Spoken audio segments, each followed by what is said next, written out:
Saudara-saudari yang terkasih, kita berjumpa lagi dalam INDRI Senin 15 November 2021 pada minggu biasa yang ke-33. Mari kita mengawali permenungan kita pada saat ini dengan doa. Dalam nama Bapa dan Putra dan Roh Kudus, amin. Ya Tuhan, bukalah hati kami untuk senantiasa mendengarkan sabda-Mu, dan kami pun senantiasa juga mengamalkannya dalam hidup kami sehari-hari. Bantulah kami agar sabda-Mu yang kami dengarkan hari ini senantiasa menuntun hidup kami dalam pesiaran hidup kami di dunia ini, dengan pengantaran Kristus Tuhan kami.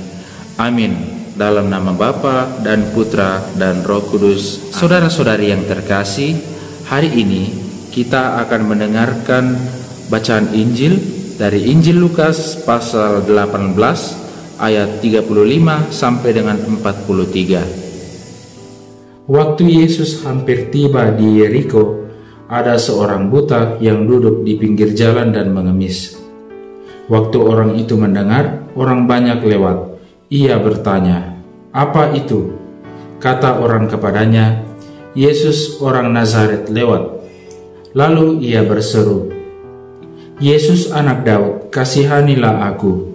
Maka mereka yang berjalan di depan menegur dia, supaya ia diam. Namun semakin keras ia berseru, "Anak Daud, kasihanilah aku." Lalu Yesus berhenti dan menyuruh membawa orang itu kepadanya.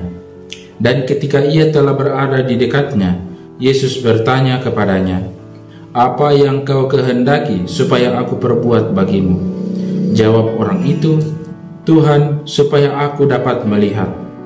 Lalu kata Yesus kepadanya, "Melihatlah engkau, imanmu telah menyelamatkan engkau." Dan seketika itu juga melihatlah ia, lalu mengikuti dia sambil memuliakan Allah. Seluruh rakyat melihat hal itu dan memuji-muji Allah. Demikianlah Injil Tuhan. Saudara-saudari yang terkasih, orang buta dalam bacaan Injil tadi memberi inspirasi pada kita pada hari ini dalam mengawali seluruh hidup kita sepanjang hari ini.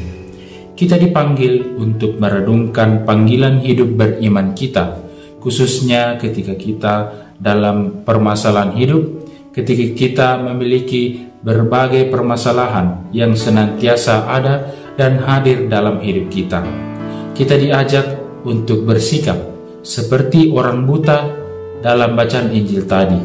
Ketika mengalami kesulitan, mengalami hambatan, ataupun mengalami tantangan yang biasanya membuat hidup kita terasa berat, terasa jauh dari Tuhan, maka kita dipanggil, saudara-saudari, untuk senantiasa merenungkan diri kita ketika kita berada di hadapan Tuhan, dan ketika kita semakin merendahkan diri, kita mampu membiarkan Tuhan hadir dalam hidup kita. Inilah harapan kita sebagai umat beriman, bahwa meskipun di tengah cobaan yang begitu berat, kita tetap mampu dengan tekun dan setia untuk senantiasa membawa diri kita dan membuka hati agar Tuhan berkenan hadir dalam diri kita masing-masing.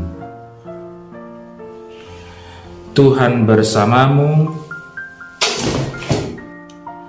Semoga Allah yang Maha Kuasa senantiasa memberkati saudara sekalian, dalam nama Bapa dan Putra dan Roh Kudus. Amin.